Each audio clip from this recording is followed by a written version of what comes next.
Hey fam, Swati Tukungkrep, it's Pinik here, and it's finally time for the long-awaited, long overdue ROG Ally X first impressions. Apologize that it's taken me so long to get this done. As I mentioned in my previous video, it was my first ever YouTube video, and there were definitely some unforeseen issues with that aspect of it, so I apologize about that. However, I am dedicated to not letting that happen again, so I can get you videos in a more timely manner. So without further ado, let's get started. So let's take a look at the device first before we delve into my first impressions. So the first thing I really love, the dual front-facing speakers give you a good audio experience that pop right at you. And how are you enjoying that? Of course, with your 7-inch 1080p screen. So nice, crisp, clean screen. A lot of people still have 1080p large screens, so imagine that condensed down into a smaller screen. Everything is going to be extra crisp, extra clean, so that's really awesome. Moving on up, we have our right thumbstick and our left D-pad. Now, a D-pad means directional pad. So if you remember the original Nintendo, Super Nintendo, those had 4-way D-pads because they just had the cross. But now that we have the 4 diagonals, we also have an 8-way diagonal. Now, you'll notice that these are offset compared to the sticks. So like PlayStation does parallel sticks, Xbox and Nintendo do offset sticks. So these analog sticks are very nice. They have RGB around them when the screen's on if you want, or you can disable it, of course, but you have a full range of motion with these thumbsticks and they're very accurate. So it's a joy to use. And then if we look over here on the right, we have 4 full-size face buttons. I wish that they were the PlayStation ones, but then again, that's just because I'm a PlayStation fan. But nothing wrong with Xbox or Nintendo layout as well. Now coming off to the center here, we have some hotkeys. So for example, regardless of where you are, you can toggle on your power consumption. Why would you want to change the power consumption? Well, if you give the processor more power, obviously it can do more work. So if you're playing Super Nintendo, that's not overly important. Or if you're working on a simple Word or Excel sheet or PowerPoint presentation, again, not that important. So you can lower down the power consumption so you actually save some power. So you kill the battery less quickly. Now, if you're playing a AAA game, that's where you'll need to turn on the power mode. Now, if you may be asking, what is a AAA title?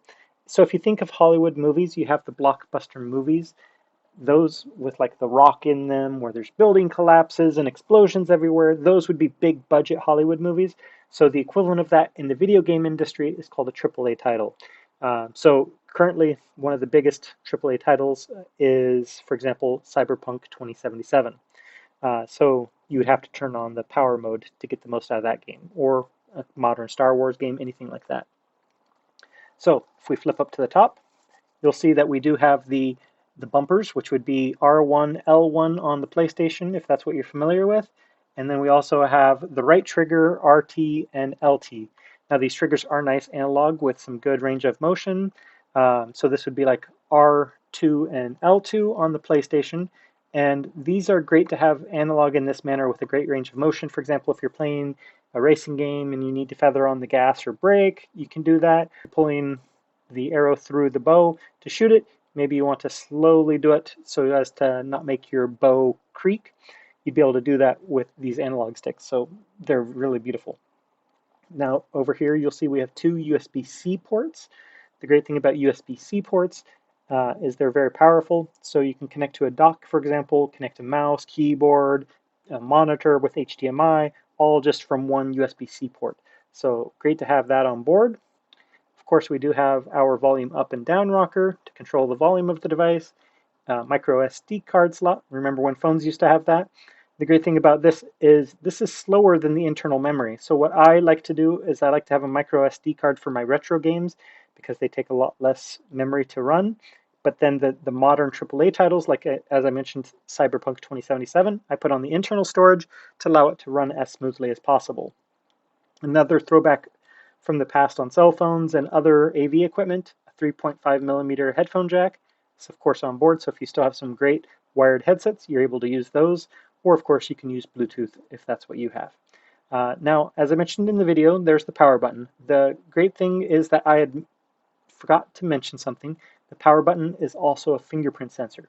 So this will allow you to make your device a lot more secure by making maybe a 20 or 30 character password with letters, numbers, special characters.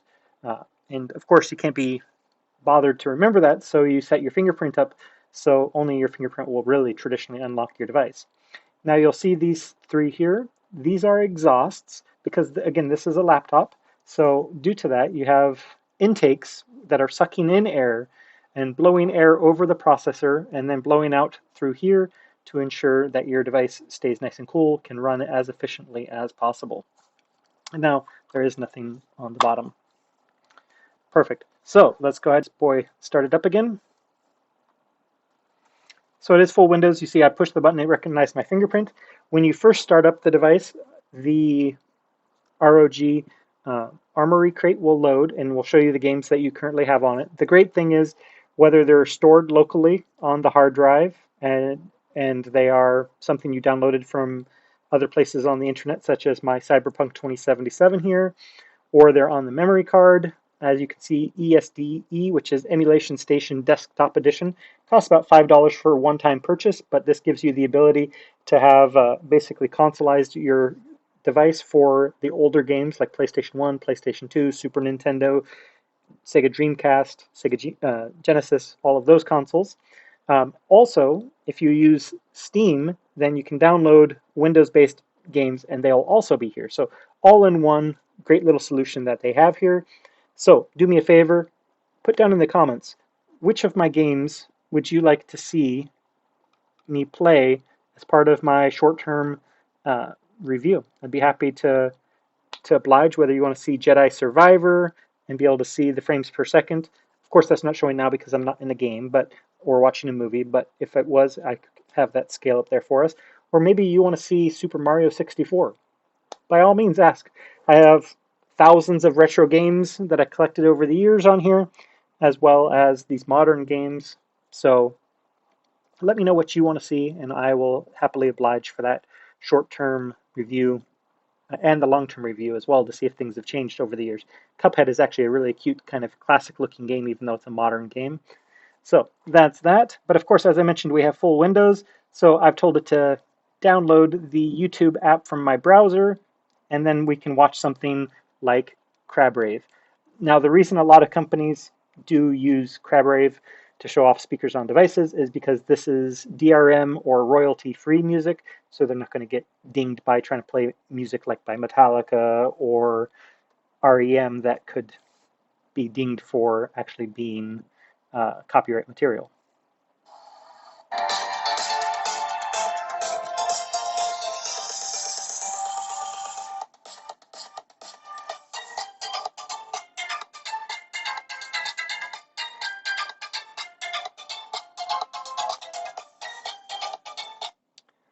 Okay, so as you can tell with that audio clip, there's not a lot of bass in the speakers, but that's okay. There's a lot of mids and highs that still give good sounding audio. You're just not going to get the thumping if you had a proper subwoofer built into this device. But again, for the price, you can't really compare to even a laptop of the same price range. These speakers are much better than those types of laptops.